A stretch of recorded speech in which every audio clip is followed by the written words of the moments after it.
In terms of a zoning variance of this type, would the variance run with the land, given the fact that the property is now up for sale? If you were to give a variance for those specific lots at Broward, and 6 months from now the property were to sell, would the new purchaser have the same variances granted on that piece of property? It does go with the property. Yes. I'm concerned with it, yes.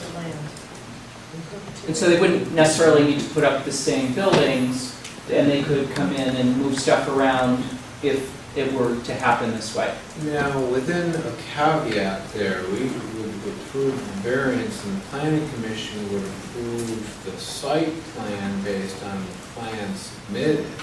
If there was an alteration, that site plan would have to go back through the planning commission to verify or be either approved or disapproved at that point. So I want to make sure that it's clear that it's not just an open check for building X number of height houses or whatever it be.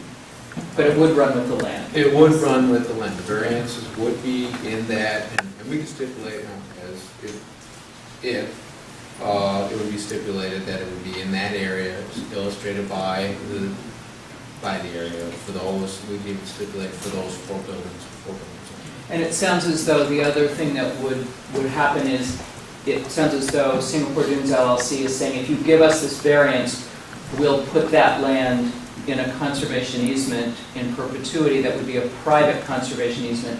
My assumption is that that would also run with the land, yes. But it sounds as though there's like a quid pro quo. You give us the variance, we'll put that into conservation easement. Is that the way it would work? Is, I mean, if the variance would be granted, that would be a condition of the variance. So if the variance runs with the land, so do the conditions. Okay. Thank you, Larry. I just comment, variances don't have to run with the land. They can be particular to a person. And don't you think that Broward's variance was just for Denison? Didn't run with the land? Not sure. Totally not sure.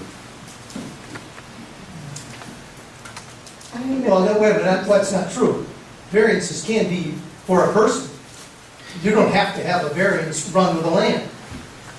You want me to answer? Please. Okay. Ron is our legal counsel, and I view him as an expert in the legal proceedings, so I'm going to let him answer this.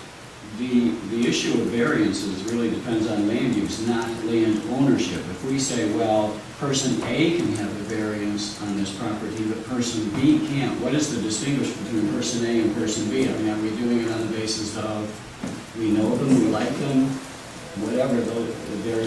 That's not a legitimate land use decision-making process. In my opinion, the use variances granted to Broward ran with the land. They were still in effect when the land was purchased by Singapore Dunes. They were not lost. The conditions that the ZBA placed on those use variances also remained in place, but I do not believe that those use variances were lost when the property was sold. The ZBA did not put a condition on those variances that it was just for that property owner, and if the ZBA had done that, I think it would have been an invalid condition. Thank you.